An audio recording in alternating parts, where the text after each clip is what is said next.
दोस्तों नमस्कार, ये है मार्गदर्शन फॉर सिविल सर्विसेज। मैं अनुराग चौधरी। दोस्तों, भारतीय इतिहास के महत्वपूर्ण वन लाइनर प्रश्नों के अंतर्गत इस वीडियो में आप पढ़ेंगे TGT, PGT, LT grade, government inter college प्रवक्ता, गवर्नमेंट डिग्री कॉलेज, उच्चतर शिक्षा असिस्टेंट प्रोफेसर, केंद्रीय विद्यालय संगठन आदि परीक्षाओं के लिए आधुनिक भारत के अंतर्गत गवर्नर, गवर्नर जनरल तथा वायसराय से संबंधित महत्वपूर्ण प्रश्नों को, जो आपके आगामी परीक्षाओं के लिए बहुत ही उपयोगी है। तो आइए शुरू करते हैं आज का वीडियो। आधुनिक भारत के इतिहास के अंतर्गत गवर्नर, गवर्नर जनरल और वायसराय से संबंधित महत्वपूर्ण प्रश्नों को। दोस्तों, प्रश्नों पर आने से पहले आइए बंगाल और भारत पर अंग्रेजों के शासन की पृष्ठभूमि को समझ लेते हैं। दोस्तों, मुगल साम्राज्य के अंतर्गत आने वाले प्रांतों में सर्वाधिक संपन्न राज्य बंगाल था और नवाब सिराजुद्दौला ने बंगाल में अंग्रेजों की कोठी, जो कि फोर्ट विलियम थी, उसको 15 जून 1756 को घेर लिया था। एक महत्वपूर्ण युद्ध, जो प्लासी का युद्ध कहा जाता है, अंग्रेजों के सेनापति रॉबर्ट क्लाइव और बंगाल के नवाब सिराजुद्दौला के बीच प्लासी का युद्ध 1757 ईस्वी में हुआ था और प्लासी के युद्ध में नवाब सिराजुद्दौला की सेना का नेतृत्व मीर जाफर ने किया था। लेकिन प्लासी के युद्ध में नवाब सिराजुद्दौला की हार हो गई थी और सिराजुद्दौला के बाद बंगाल का शासक मीर जाफर को बनाया गया था। दोस्तों, अगर हम बंगाल के गवर्नर की बात करें तो प्लासी के युद्ध के बाद बंगाल का पहला गवर्नर रॉबर्ट क्लाइव बना था। देखिए दोस्तों, प्लासी के युद्ध के बाद बंगाल का पहला गवर्नर रॉबर्ट क्लाइव बना था। और देखिए, किस युद्ध में विजय के बाद रॉबर्ट क्लाइव को पुनः गवर्नर बनकर बंगाल भेजा गया, गवर्नर बनाकर, तो ये बक्सर का युद्ध था।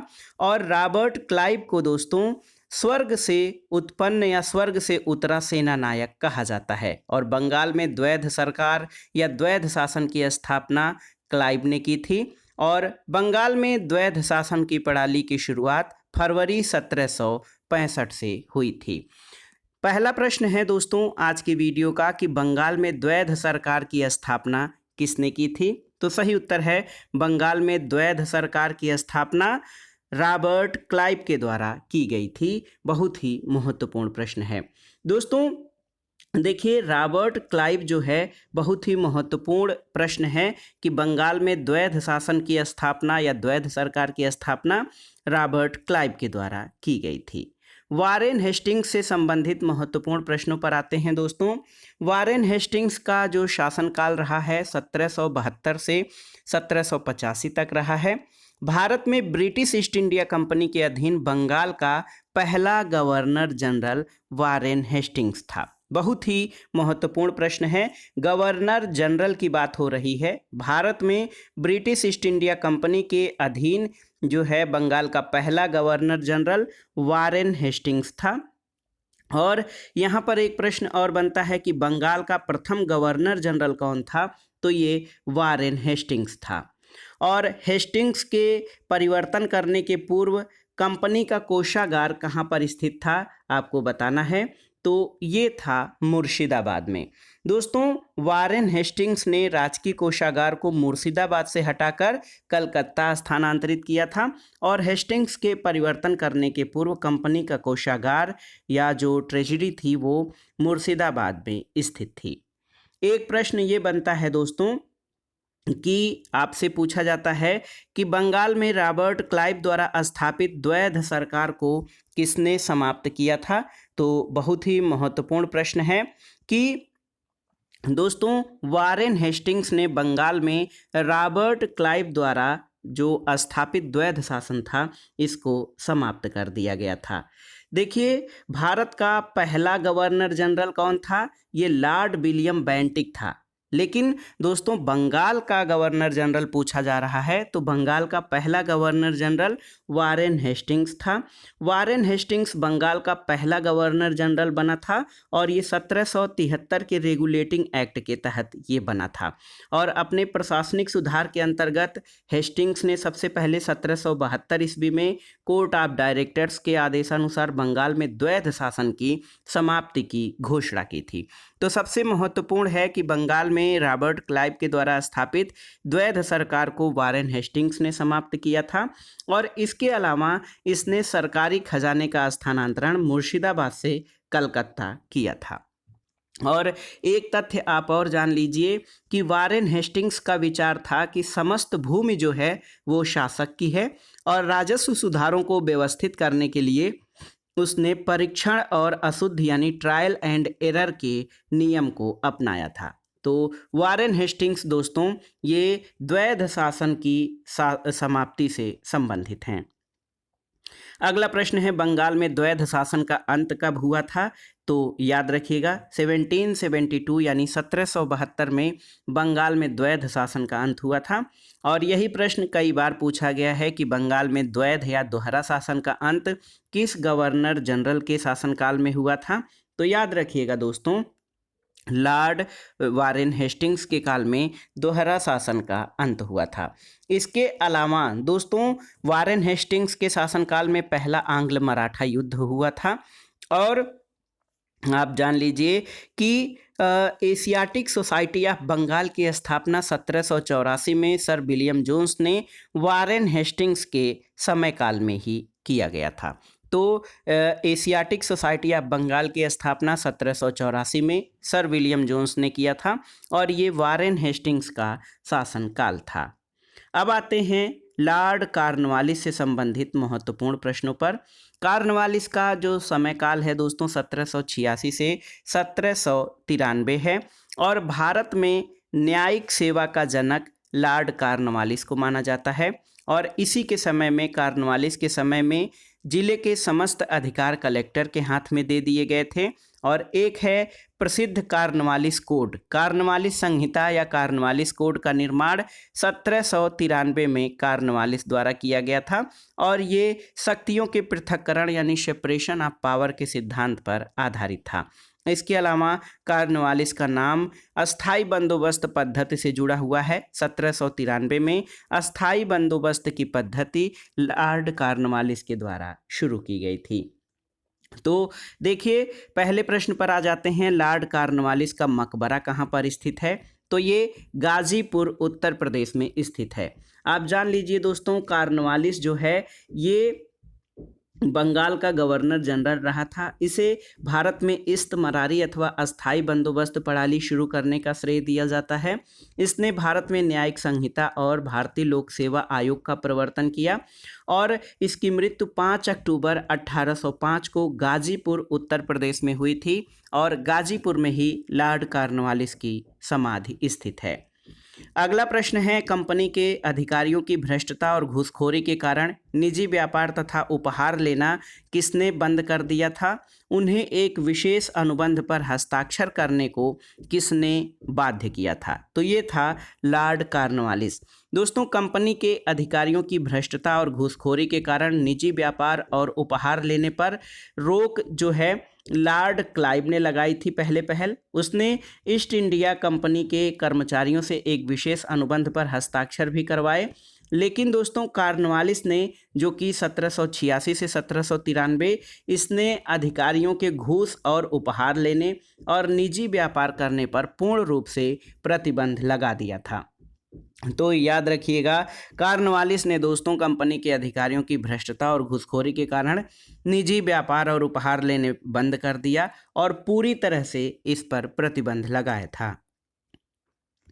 अगला प्रश्न है दोस्तों, देखिए बहुत ही महत्वपूर्ण प्रश्न है कि भारतीय सिविल सेवा का संस्थापक पिता या जनक किसे माना जाता है? तो लॉर्ड कॉर्नवालिस को इंडियन सिविल सर्विसेज का जनक माना जाता है। दोस्तों बहुत ही महत्वपूर्ण प्रश्न है कि भारत में जो है सिविल सेवा का जनक किसे माना जाता है? तो सही उत्तर है लॉर्ड कॉर्नवालिस को भारतीय सिविल सेवा का जनक कहा जाता है। दोस्तों लॉर्ड कॉर्नवालिस ने 1786 से 1793 इसका शासनकाल रहा। 30 जुलाई 1805 से 5 अक्टूबर 1805 तक बंगाल का गवर्नर जनरल रहा 2 कार्यकाल में और इसे भारत में इस्तमरारी अथवा अस्थाई बंदोबस्त व्यवस्था का जनक माना जाता है। और इसके द्वारा सिविल सेवा प्रारंभ किया गया था, जो है इंडियन सिविल सर्विसेज या भारतीय सिविल सेवा का प्रारंभ लॉर्ड कॉर्नवालिस के द्वारा किया गया था। आधुनिक भारतीय न्याय व्यवस्था का जनक किसे माना जाता है? तो उत्तर है कॉर्नवालिस को। और आप जान लीजिए कि जुडिशियल सिस्टम जो है आधुनिक भारतीय न्याय व्यवस्था कॉर्नवालिस के द्वारा स्थापित की गई है। भारत में न्यायिक संगठन की स्थापना लॉर्ड कॉर्नवालिस ने की थी। सबसे पहले उसने न्यायिक सुधारों के अंतर्गत जिले के समस्त शक्तियां कलेक्टर के हाथों में दिया। 1787 में जिले के प्रभारी कलेक्टर को दीवानी अदालतों के दीवानी न्यायाधीश नियुक्त किया गया और इसके अलावा इन्हें फौजदारी शक्तियां और सीमित मामलों में फौजदारी न्याय करने का अधिकार दिया गया। और 1790 से 92 के बीच भारतीय न्यायाधीशों से युक्त जिला फौजदारी अदालतों को समाप्त कर दिया गया। तो आधुनिक भारतीय न्याय व्यवस्था का जन्मदाता भी कॉर्नवालिस को माना जाता है। अब आते हैं दोस्तों लॉर्ड वेलेस्ली पर, और इसका शासनकाल 1798 से 1805 तक होता है। इसके पहले जो है 1793 से 1798 तक सर जॉन शोर का कार्यकाल रहा और इसने बंगाल में हस्तक्षेप की नीति अपनाई थी और इसको तटस्थता की नीति भी कहा जाता है। तो याद रखिएगा दोस्तों, जॉन शोर के समय काल में हस्तक्षेप की नीति अपनाई गई थी। लॉर्ड वेलेस्ली से संबंधित महत्वपूर्ण प्रश्नों को देखते हैं दोस्तों। भारत में किसने बैप्टिस्ट मिशनरियों की गतिविधियों को विनाशक माना था? तो ये थे वेलेस्ली। दोस्तों, इंग्लैंड के बैप्टिस्ट मिशनरी त्रिमूर्ति जोशुआ मार्समैन, विलियम कैरी और विलियम वार्ड, 3 नाम याद रखिएगा। बैप्टिस्ट मिशनरी के त्रिमूर्ति जोशुआ मार्समैन, विलियम कैरी और विलियम वार्ड को माना जाता है। ये सभी लोग कलकत्ता में अपनी गतिविधियां प्रारंभ करना चाहते थे, लेकिन गवर्नर जनरल लॉर्ड वेलेस्ली उनकी गतिविधियों को इतना विनाशक और शांति के लिए खतरा मानता था कि उसके कलकत्ता प्रवेश पर प्रतिबंध लगा दिया था। तो बहुत ही महत्वपूर्ण प्रश्न है दोस्तों कि लॉर्ड वेलेस्ली ने बैप्टिस्ट मिशनरियों की गतिविधियों को विनाशक माना था। अब आइए देख लेते हैं यहाँ पर कुछ अन्य महत्वपूर्ण तथ्य जो लॉर्ड वेलेस्ली से संबंधित हैं। सहायक संधि जो है इसके समय में ही शुरू हुआ था। सहायक संधि पद्धति लॉर्ड वेलेस्ली के समय में शुरू हुई और कलकत्ता में फोर्ट विलियम कॉलेज की स्थापना लॉर्ड वेलेस्ली के द्वारा की गई थी। और दोस्तों, सिंधिया और अंग्रेजों के बीच सुरजी अर्जन गांव की संधि दिसंबर 1803 में लॉर्ड वेलेस्ली के शासनकाल में हुआ था। एक सुमेलन करना है तो इसमें लॉर्ड एलनबरो के समय में दोस्तों देखिए संधि विलय हुआ था, सिंध विलय। लॉर्ड डलहौजी में अवध का विलय हुआ था। लॉर्ड वेलेस्ली के समय काल में चौथा आंग्ल मैसूर युद्ध हुआ था, बहुत ही महत्वपूर्ण है। और लॉर्ड हेस्टिंग्स के समय काल में तृतीय आंग्ल मराठा युद्ध हुआ था। तो ये आपका सही सुमेलन है। अगले प्रश्न पर आते हैं दोस्तों, जो है लॉर्ड हेस्टिंग्स जो है इसके समयकाल से संबंधित है। लॉर्ड हेस्टिंग्स से लॉर्ड हेस्टिंग्स का शासनकाल 1813 से 1823 तक का है। और देखिए लॉर्ड हेस्टिंग्स जो है इसके समय में 1816 में अंग्रेजों और गोरखों के बीच संगोली की संधि हुई थी। नेपाल के साथ अंग्रेजों ने संगोली की संधि 1816 में लॉर्ड हेस्टिंग्स के समय काल में की थी। और इसके अलावा पिंडारियों का दमन भी लॉर्ड हेस्टिंग्स के समय में हुआ था। तीसरा आंग्ल मराठा युद्ध लॉर्ड हेस्टिंग्स के शासनकाल में हुआ था। और इसके अलावा एक प्रश्न बनता है कि किस गवर्नर जनरल ने मराठों की शक्ति को अंतिम रूप से नष्ट कर दिया? तो लॉर्ड हेस्टिंग्स के द्वारा ही। और काश्तकारी एक्ट या टेनेंसी एक्ट 1822 में लॉर्ड हेस्टिंग्स के द्वारा लागू किया गया था। तो यहाँ पर एक प्रश्न देखिए बन रहा है, बहुत ही महत्वपूर्ण प्रश्न है कि कौन प्रेस की स्वतंत्रता के समर्थक थे? तो अगर हम देखें दोस्तों तो चार्ल्स मेटकाफ, लॉर्ड हेस्टिंग्स और लॉर्ड मैकाले, ये तीनों ही गवर्नर जनरल जो हैं ये प्रेस की स्वतंत्रता के समर्थक माने जाते हैं। और लॉर्ड मैकाले भी प्रेस की आज़ादी का पक्षधर था। इसके अलावा चार्ल्स मेटकाफ और लॉर्ड हेस्टिंग्स ये सभी प्रेस की स्वतंत्रता के समर्थक थे। नेपाल के साथ अंग्रेजों ने संगोली की संधि आप जानते हैं 1816 में की। लॉर्ड हेस्टिंग्स के समय काल में। और किस गवर्नर जनरल ने पिंडारियों और पठानों का दमन किया था? तो ये लॉर्ड हेस्टिंग्स ने। पिंडारी कौन थे? तो पिंडारी मराठी भाषा का शब्द है और ये लुटेरों का एक दल होता था जिसमें हिंदू और मुस्लिम दोनों सम्मिलित थे। 4 पिंडारी सरदार बहुत ही प्रमुख थे: चीतू, वासिल, मोहम्मद अमीर खां और करीम खां। लॉर्ड हेस्टिंग्स ने पिंडारियों के दमन के लिए उत्तरी सेना की कमान स्वयं संभाली थी, लेकिन दक्षिणी सेना की कमान टॉमस हिस्लोप को दी गई थी और 1818 तक पिंडारियों का सफाया कर दिया गया था। तो बहुत ही महत्वपूर्ण है लॉर्ड हेस्टिंग्स का समय काल, और इसी के समय में अंग्रेजों की हस्तक्षेप की नीति का परित्याग कर दिया गया था। अब आइए दोस्तों देखते हैं, विलियम बेंटिक पर आते हैं।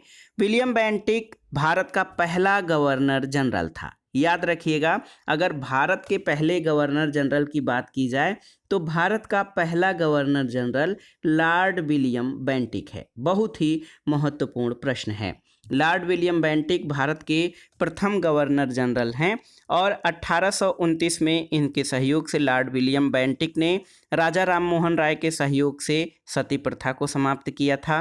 कर्नल स्लीमैन के सहयोग से 1830 में ठगी प्रथा को समाप्त किया था और कलकत्ता मेडिकल कॉलेज की स्थापना लॉर्ड विलियम बेंटिक ने 1835 में की। और मैकाले की अनुशंसा पर विलियम बेंटिक ने अंग्रेजी को शिक्षा का माध्यम बनाया। इसने शिशु बालिका हत्या पर रोक लगाई और कर्नल पोटिंगर के माध्यम से सिंध के अमीरों के साथ व्यापार संधि की थी। तो पहला प्रश्न यहाँ पर यही है, बहुत ही महत्वपूर्ण है कि ठगी को समाप्त करने का श्रेय किसे दिया जाता है? तो ये थे कर्नल स्लीमैन।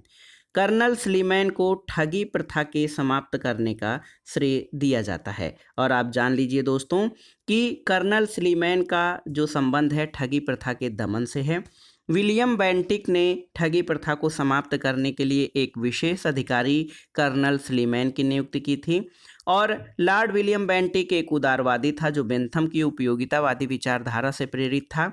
ठगों की बात अगर जो की जाए तो ठगों में हिंदू और मुसलमान दोनों धर्मों के अनुयायी शामिल थे, लेकिन वास्तव में ये लोग काली, दुर्गा अथवा भवानी की पूजा करते थे और अपने शिकार का सिर काटकर देवी के चरणों में बलि के रूप में चढ़ाते थे। उनका विश्वास था कि उनका ये धंधा विधि का विधान है और उनके शरीर की मृत्यु के भाग में ठगी उसी प्रकार लिखी हुई होती है।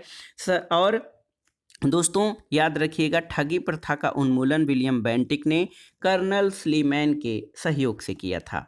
सती प्रथा को किसने समाप्त किया? तो लॉर्ड विलियम बेंटिक ने। दोस्तों बहुत ही महत्वपूर्ण प्रश्न है, बार बार परीक्षाओं में पूछा भी जाता है, चाहे वो TGT, PGT, LT grade, GIC हो अथवा विभिन्न परीक्षाओं के सामान्य ज्ञान या सामान्य अध्ययन का पोर्शन हो, इसमें ये प्रश्न पूछा ही जाता है। सती शब्द का अर्थ पवित्र और सच्चरित्र नारी होती है और आप जान लीजिए कि हिंदू परंपरा में विवाह एक संस्कार माना जाता है, आत्माओं का संबंध विवाह माना जाता है। स्त्री और पुरुष का बंधन शाश्वत और जन्म जन्मांतर में रहने वाला है। ये माना जाता है कि स्त्री को अपने पति के साथ ही मर जाना चाहिए और उसके शरीर के साथ ही अपने शरीर को भस्म कर देना चाहिए। और दोस्तों बहुत ही महत्वपूर्ण रहा ये अपने यहाँ प्राचीन काल में या अभी आधुनिक काल तक, ये जो है अंग्रेजों के समय काल तक सती प्रथा प्रचलन में थी और सती प्रथा को बंद करने का प्रयास काफ़ी लोगों ने किया था। बादशाह अकबर ने भी इसे बंद करने का प्रयास किया था, मराठों ने अपने प्रदेशों में इसे बंद करने का प्रयास किया था, लेकिन वो काफ़ी लोग सफल नहीं हो सके। दोस्तों राजा राममोहन राय जैसे प्रबुद्ध भारतीय सुधारकों ने विलियम बेंटिक को इस प्रथा को अवैध घोषित करने के लिए प्रेरित किया और बहुत से समकालीन प्रगतिशील समाचार पत्रों ने इनका समर्थन किया। विलियम बेंटिक ने कानून बनाकर सती प्रथा को पूरी तरह प्रतिबंधित किया और याद रखिएगा दिसंबर 1829 में नियम 17 के द्वारा 1829 में नियम 17 के द्वारा विधवाओं को जलाना अवैध घोषित किया गया। आरंभ में ये कानून केवल बंगाल प्रेसिडेंसी में लागू किया गया था और 1830 में ये नियम बम्बई और मद्रास प्रेसिडेंसी में भी लागू किया गया था। तो अगला प्रश्न है, कौन भारत का प्रथम गवर्नर जनरल था? तो ये लॉर्ड विलियम बेंटिक भारत का प्रथम गवर्नर जनरल था। अगला प्रश्न है, वह गवर्नर जनरल जिसने अदालतों में क्षेत्रीय भाषाओं को शुरू करवाया था? तो लॉर्ड विलियम बेंटिक ने। और भारत में स्त्रियों की शिक्षा की अनुमति किसने दी थी? तो ये विलियम बेंटिक। दोस्तों 1854 में लॉर्ड डलहौजी के कार्यकाल में चार्ल्सवुड घोषणा पत्र जारी किया गया था। इसमें स्त्रियों की शिक्षा सहित भावी शिक्षा के लिए बृहद योजना तैयार की गई थी और इसमें अखिल भारतीय स्तर पर, आप जान लीजिए कि अखिल भारतीय स्तर पर शिक्षा के नियामक पद्धति का गठन किया गया था। लेकिन भारत में स्त्रियों की शिक्षा की अनुमति देने का जो प्रयास था ये सबसे पहले विलियम बेंटिक ने दिया था। अगला अब आइए देखते हैं दोस्तों, सबसे महत्वपूर्ण लॉर्ड डलहौजी से संबंधित जो महत्वपूर्ण प्रश्न बन सकते हैं उन पर आ जाते हैं। इसके बीच में भारत के चार्ल्स मेटकाफ गवर्नर जनरल रहे। इनको भारतीय समाचार पत्रों का मुक्तिदाता कहा जाता है। और इसके अलावा दोस्तों ऑकलैंड प्रथम लॉर्ड एलनबरो भी रहा और लॉर्ड हार्डिंग का समयकाल रहा। लॉर्ड हार्डिंग के समयकाल में आंग्ल सिख युद्ध हुआ था और पहले आंग्ल सिख युद्ध में अंग्रेजों की जीत भी हुई थी। लॉर्ड डलहौजी से संबंधित महत्वपूर्ण प्रश्नों पर आ जाते हैं दोस्तों। देखिए, लॉर्ड डलहौजी का समयकाल 1848 से 1856 तक रहा है और लॉर्ड डलहौजी भारत में राज्य हड़प नीति या डॉक्ट्रिन ऑफ लैप्स पॉलिसी के शुरुआतकर्ता माने जाते हैं। राज्य हड़प नीति के तहत झांसी, नागपुर, सतारा, जयपुर, अवध और संबलपुर पर अधिकार किया गया था। लॉर्ड डलहौजी का शासनकाल जो है भारत में बहुत ही महत्वपूर्ण है।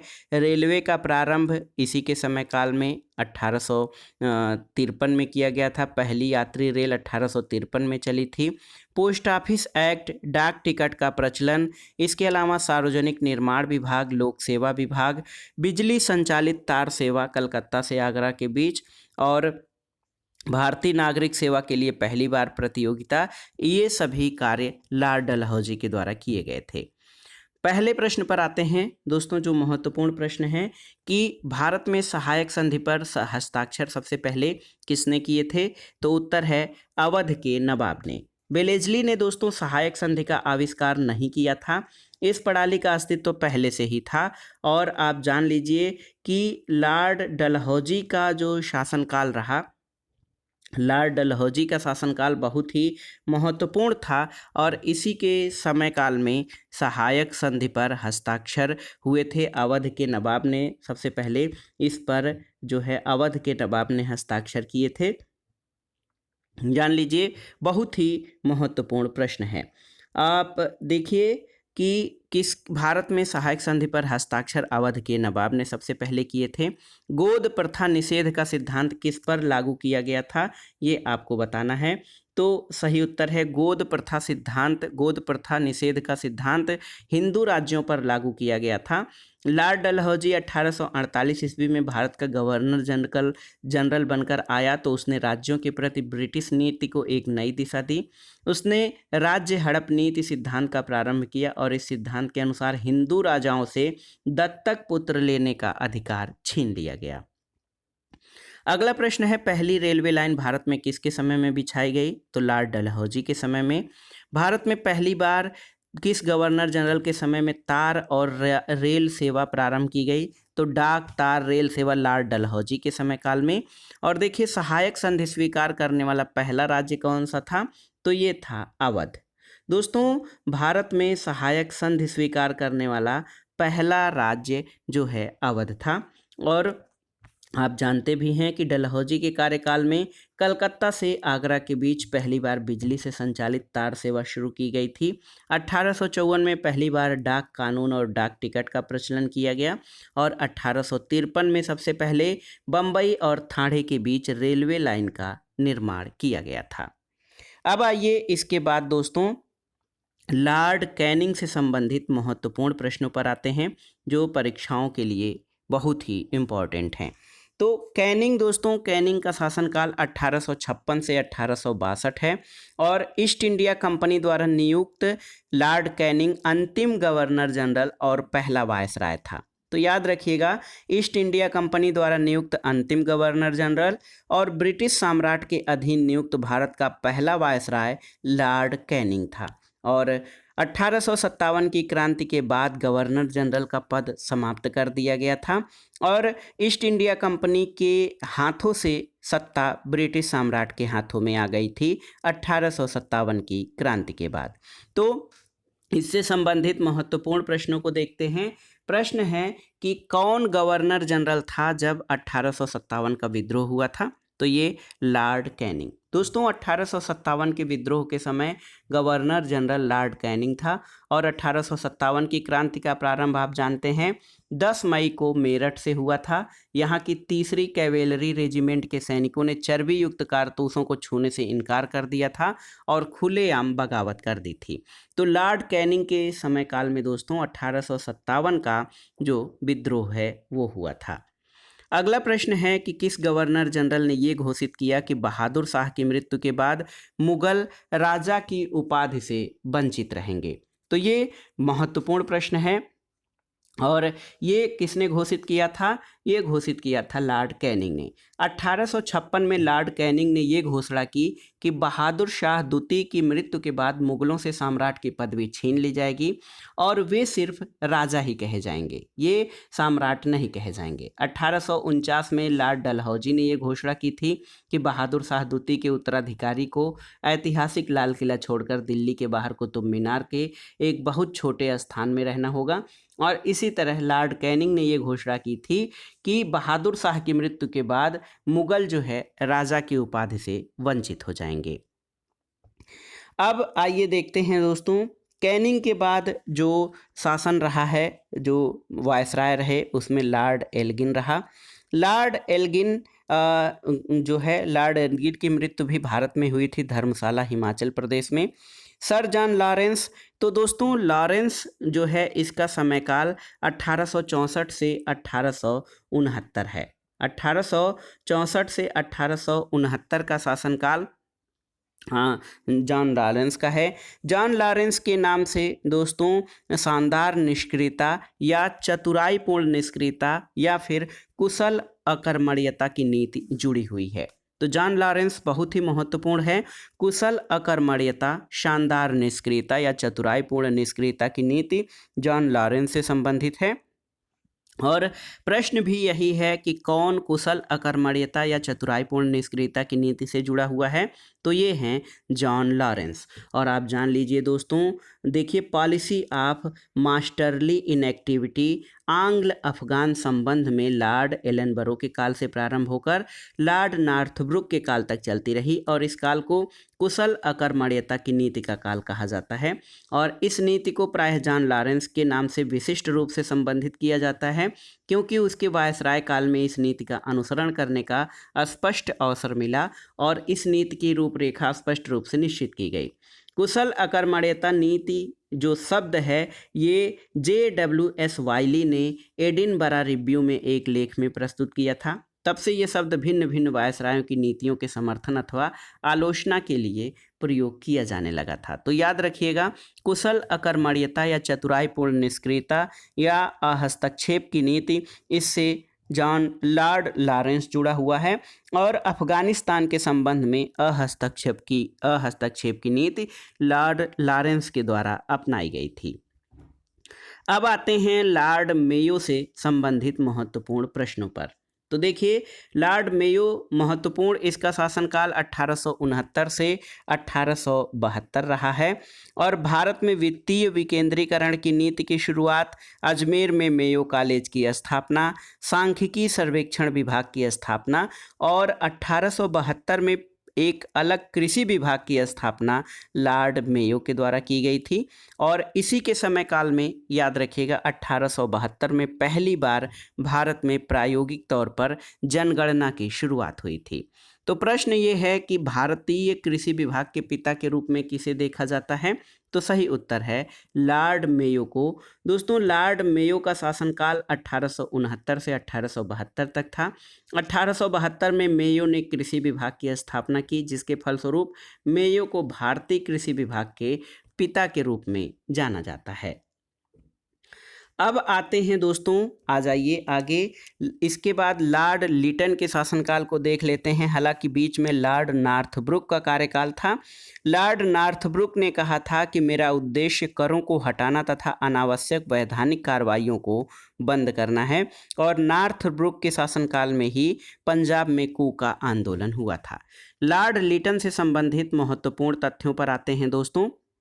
देखिए, लॉर्ड लिटन जो है 1876 से 1880 तक भारत का वायसराय रहा और इसने वर्नाकुलर प्रेस एक्ट के जरिए भारतीय समाचार पत्रों पर प्रतिबंध लगाया था। देखिए, वर्नाकुलर प्रेस एक्ट किसने लागू किया था?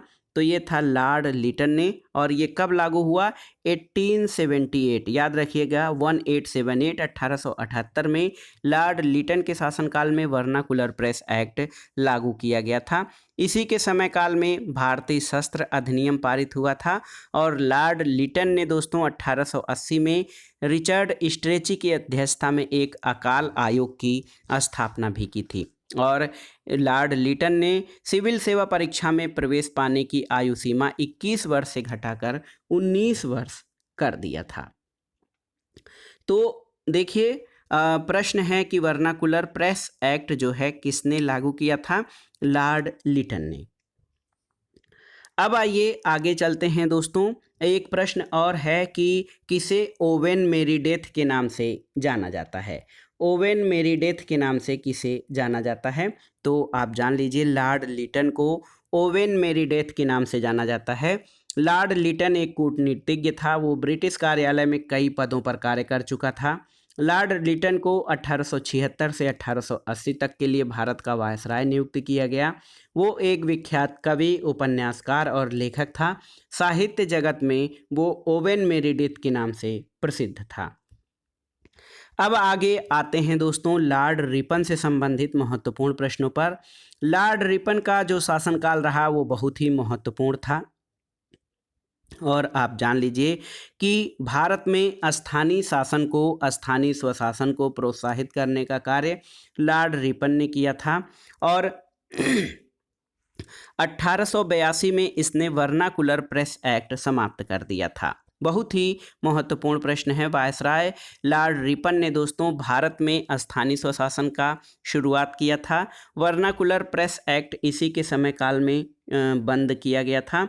वर्नाकुलर प्रेस एक्ट को मुंहबंद कानून या मुंहबंद करने वाला अधिनियम कहा गया और इस अधिनियम को लॉर्ड रिपन ने 1882 में समाप्त कर दिया था। लॉर्ड रिपन, जिसका समय काल आप जानते हैं 1880 से 1884 था, ये भारत का सर्वाधिक लोकप्रिय गवर्नर जनरल था। इसके काल में स्थानीय स्वशासन का जन्म हुआ था। 1881 में पहला फैक्ट्री अधिनियम या कारखाना अधिनियम पारित हुआ। 1882 में प्राथमिक शिक्षा से संबंधित हंटर कमीशन का गठन हुआ। और इल्बर्ट बिल विवाद एक पूछता है कि किसके शासनकाल में हुआ था? तो ये रिपन के शासनकाल में हुआ था। अगला प्रश्न है दोस्तों, देखिए बहुत ही महत्वपूर्ण प्रश्न है कि किस वायसराय ने जोर देते हुए कहा था कि ढला लौह नौकरशाही ये हमेशा नहीं चल सकती है? तो ये लॉर्ड रिपन था। लॉर्ड रिपन ने जोर देते हुए कहा था कि ढला लौह नौकरशाही जो है हमेशा नहीं चल सकती। रिपन 1880 में भारत का वायसराय बनकर आया। वो न्यायपूर्ण शासन करने की चाह रखता था, लेकिन अन्य अंग्रेज नौकरशाह ऐसा नहीं करना चाहते थे। इसीलिए उसने कहा था कि ये स्टील फ्रेम नौकरशाही या ब्यूरोक्रेसी हमेशा नहीं चल सकती है। अगला प्रश्न है, वर्नाकुलर प्रेस एक्ट को किस गवर्नर जनरल ने समाप्त किया? तो आप जानते हैं 1882 में लॉर्ड रिपन के द्वारा। और किस वायसराय के समय में बंगाल में नगर पालिका अधिनियम 1884 पास किया गया था? तो ये दोस्तों वायसराय लॉर्ड रिपन के समय काल में बंगाल नगर पालिका अधिनियम 1884 पास किया गया था। और देखिए कि लॉर्ड रिपन के शासनकाल में वर्नाकुलर प्रेस एक्ट भी समाप्त किया गया और प्रथम नियमित जनगणना 1881 में लॉर्ड रिपन के शासनकाल में शुरू हुआ था। लॉर्ड रिपन के बाद दोस्तों लॉर्ड डफरिन का शासनकाल आता है 1884 से 1888 तक। और आप जान लीजिए कि डफरिन के शासनकाल में A.O. ह्यूम द्वारा भारतीय राष्ट्रीय कांग्रेस की स्थापना की गई थी और ये डफरिन के समय का सबसे महत्वपूर्ण घटना मानी जाती है। अब आगे आते हैं लॉर्ड लैंसडाउन पर, जिसका समय काल 1888 से 1894 था। तो दोस्तों लॉर्ड लैंसडाउन ने या इसी के समय में भारत और अफगानिस्तान के मध्य सीमा रेखा जो डूरंड रेखा है उसका निर्धारण हुआ था, और हर्षेल समिति की स्थापना लॉर्ड लैंसडाउन के समय काल में 1893 में हुई थी, जो कि टकसाल संबंधी सुझाव देने के लिए बनी थी। लॉर्ड लैंसडाउन से संबंधित जो महत्वपूर्ण प्रश्न है उसमें पहला प्रश्न है कि भारत की जनगणना 1891 में जनगणना आयुक्त कौन थे? तो सही उत्तर है बेंस। बेंस जो है भारत की जनगणना 1891 में जनगणना आयुक्त थे। अब आते हैं दोस्तों लॉर्ड कर्जन पर। लॉर्ड कर्जन पर आ जाते हैं दोस्तों, बहुत ही महत्वपूर्ण प्रश्न है लॉर्ड कर्जन से संबंधित। आप देख लीजिए कि किसने 1899 में कलकत्ता कारपोरेशन एक्ट पारित किया था। आपको बताना है कि 1899 में कलकत्ता कारपोरेशन एक्ट किसने पारित किया था? तो लॉर्ड कर्जन ने।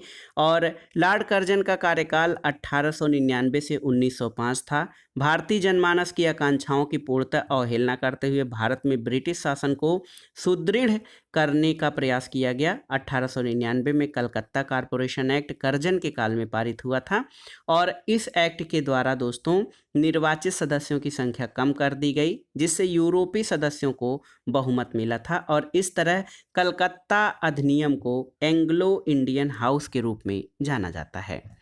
अगला प्रश्न है बंगाल विभाजन के बाद पूर्वी बंगाल का प्रथम गवर्नर कौन बना? तो ब्लॉमफील्ड फुलर जो थे ये बंगाल विभाजन के बाद पूर्वी बंगाल के गवर्नर जनरल बने थे। और बहुत ही महत्वपूर्ण प्रश्न है दोस्तों, आप जान लीजिए कि बंगाल का विभाजन लॉर्ड कर्जन के समय काल में हुआ था, और इसी के समय में भारतीय विश्वविद्यालय अधिनियम और भारतीय पुरातत्व विभाग की स्थापना की गई थी। अगला प्रश्न है प्राचीन स्मारक परिरक्षण अधिनियम किस वायसराय के काल में पारित हुआ था? तो सही उत्तर है प्राचीन स्मारक परिरक्षण अधिनियम 1904 में दोस्तों लॉर्ड कर्जन के समय काल में पारित हुआ था, और इसके द्वारा पहली बार ऐतिहासिक इमारतों की सुरक्षा और मरम्मत की ओर ध्यान देते हुए 50,000 पाउंड की धनराशि का आवंटन किया गया। इस कार्य के लिए भारतीय पुरातत्व सर्वेक्षण को एकीकृत करके केंद्रीय स्वरूप देते हुए जॉन मार्शल को इसका महानिदेशक नियुक्त किया गया था। अगला प्रश्न है 1885 के बाद बंगाली और मराठी नेताओं के प्रति आयरलैंड जैसी क्रांतिकारी योजनाओं का चलाने का संदेह कौन किया था? तो लॉर्ड कर्जन ने। और किस गवर्नर जनरल के काल में प्राचीन इमारत संरक्षण अधिनियम पारित किया गया? तो लॉर्ड कर्जन के समय काल में। किस वायसराय को भारतीय राष्ट्रवाद का उत्प्रेरक कहा जाता है? ये बहुत ही महत्वपूर्ण प्रश्न है। तो सही उत्तर है लॉर्ड कर्जन को दोस्तों भारतीय राष्ट्रवाद या इंडियन नेशनलिज्म का उत्प्रेरक कहा जाता है। लॉर्ड कर्जन के विरोधी कार्यों में सबसे महत्वपूर्ण कार्य 1905 में बंगाल का विभाजन था। उसने राष्ट्रीय आंदोलन को दबाने और कमजोर करने के उद्देश्य से प्रशासनिक असुविधाओं का आरोप लगाकर बंगाल को 2 भागों में बांट दिया था, और कर्जन का ये विभाजन फूट डालो और राज करो की नीति पर आधारित था। उसने इस कार्य के द्वारा हिंदू और मुसलमानों में मतभेद पैदा करने का प्रयास किया। विभाजन का ये कार्य अंतिम रूप से कब 16 अक्टूबर 1905 को पूरा किया गया, लेकिन इस विभाजन के विरोध में सबसे पहले राष्ट्रवाद की झलक दिखाई दी। 1911 में इस विभाजन को समाप्त करने की घोषणा करनी पड़ी, जो 1912 में कार्य रूप में आया, और बंगाल विभाजन में उत्पन्न राष्ट्रवाद की उत्कंठा ने देशवासियों को स्वतंत्रता प्राप्ति की ओर अग्रसर किया था, और कर्जन के इस कार्य के द्वारा उसे भारतीय राष्ट्रवाद का उत्प्रेरक कहा जाता है। अगला प्रश्न है यंग हस्बैंड मिशन क्यों भेजा गया था? तो तिब्बत में रूस का षड्यंत्र विफल करने के लिए यंग हस्बैंड मिशन भेजा गया था। अगला प्रश्न है किसे लॉर्ड कर्जन ने 1901 में पुरातत्व विभाग का डायरेक्टर जनरल नियुक्त किया था? तो ये जॉन मार्शल। दोस्तों जॉन मार्शल को पुरातत्व विभाग का जो है डायरेक्टर जनरल नियुक्त किया गया था। और अगला प्रश्न है लॉर्ड कर्जन ने प्राचीन भारतीय स्मारक सुरक्षा कानून कब पारित किया गया? तो क्यों पारित किया था? तो दोस्तों राष्ट्रीय स्मारकों की सुरक्षा के लिए लोगों ने राष्ट्रीय चेतना लोगों के अंदर जागृत करने के लिए लॉर्ड कर्जन ने भारतीय स्मारक सुरक्षा कानून पारित किया था। अगला प्रश्न देखिए सुमेलन से संबंधित है। इसमें आप देख सकते हैं, सुमेलन करना है कि सामाजिक सुधार से विलियम बेंटिक का नाम जुड़ा हुआ है। बंगाल विभाजन ये लॉर्ड किसके समय काल में, लॉर्ड कर्जन के समय काल में हुआ था। बंगाल में दोहरा शासन ये क्लाइव के समय काल में, और हड़प नीति डलहौजी से संबंधित है। अगला प्रश्न भी सुमेलन से संबंधित है, आप देख सकते हैं। लॉर्ड विलियम बेंटिक इसने सती प्रथा के उन्मूलन के लिए अधिनियम बनाए। लॉर्ड डलहौजी व्यपग्रत या डॉक्ट्रिन ऑफ लैप्स के सिद्धांत से संबंधित हैं। लॉर्ड रिपन स्थानीय स्वशासन के जनक के रूप में माने जाते हैं, और लॉर्ड कर्जन बंगाल विभाजन करने वाला वायसराय था। अब आइए लॉर्ड कर्जन के बाद दोस्तों लॉर्ड मिंटो का शासनकाल आता है। इसी के समय में मुस्लिम लीग की स्थापना हुई थी मिंटो द्वितीय के।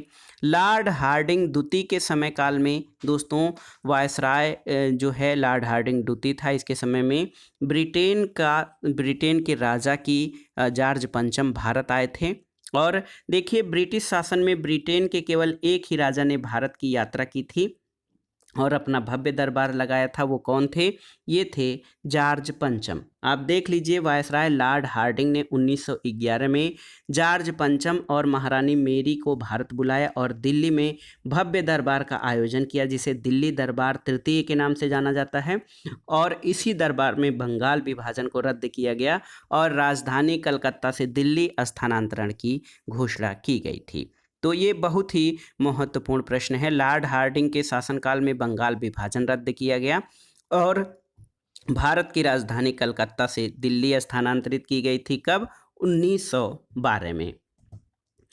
अब आइए देखते हैं लॉर्ड चेम्सफोर्ड से संबंधित जो महत्वपूर्ण प्रश्न है।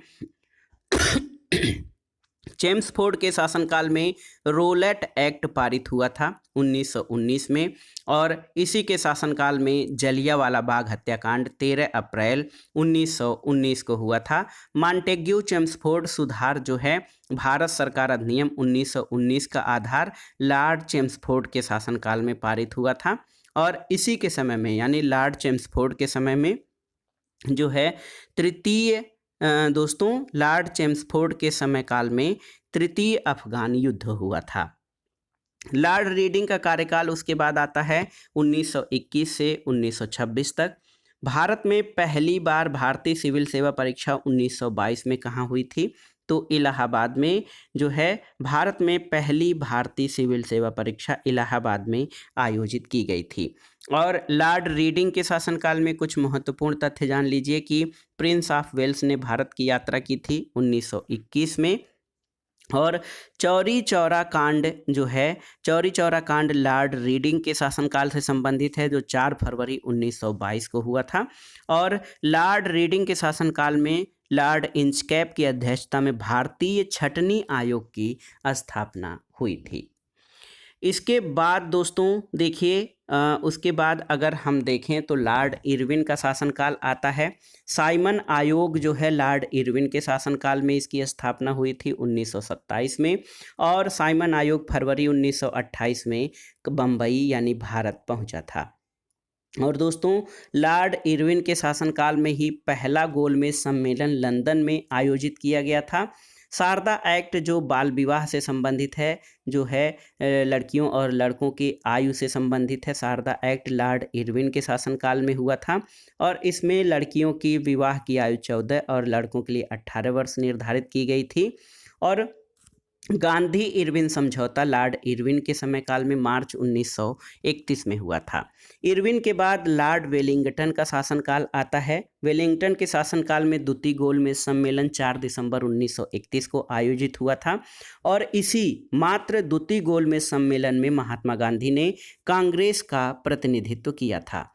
लॉर्ड वेलिंगटन के शासनकाल में कम्युनल अवार्ड या सांप्रदायिक पंचायत की भी घोषणा की गई थी, और ब्रिटिश प्रधानमंत्री रैमजे मैकडोनाल्ड ने सांप्रदायिक पंचायत की घोषणा की थी।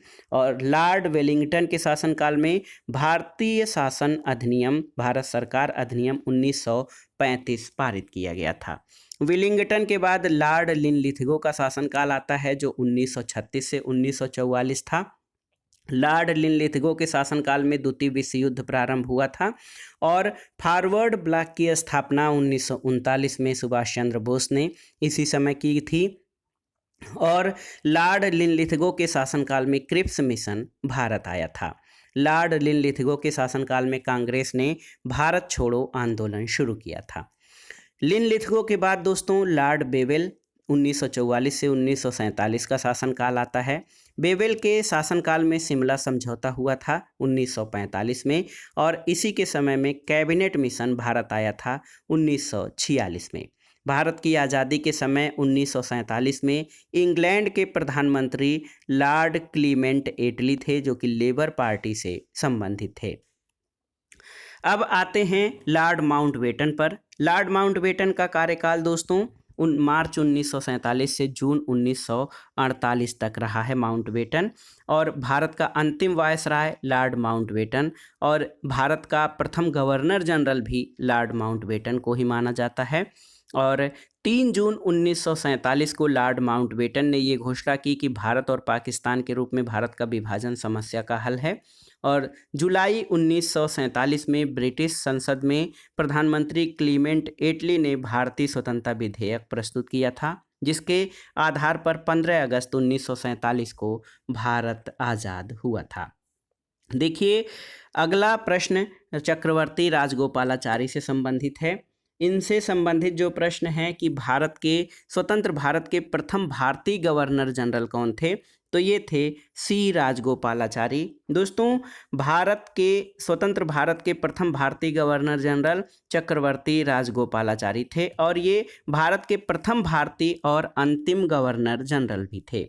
और जान लीजिए, स्वतंत्रता के बाद लॉर्ड माउंटबेटन को जब स्वतंत्र भारत का प्रथम गवर्नर जनरल बनाया गया था, उसके बाद सी राजगोपालाचारी यानी चक्रवर्ती राजगोपालाचारी को भारत का प्रथम गवर्नर जनरल, प्रथम भारतीय गवर्नर जनरल और अंतिम भारतीय गवर्नर जनरल थे, क्योंकि गवर्नर जनरल का पद समाप्त करके डॉक्टर राजेंद्र प्रसाद को भारत का प्रथम राष्ट्रपति नियुक्त किया गया था। तो याद रखिएगा, माउंटबेटन के जाने के बाद चक्रवर्ती राजगोपालाचारी ने गवर्नर जनरल के रूप में कार्य किया और ये प्रथम भारतीय और अंतिम गवर्नर जनरल थे।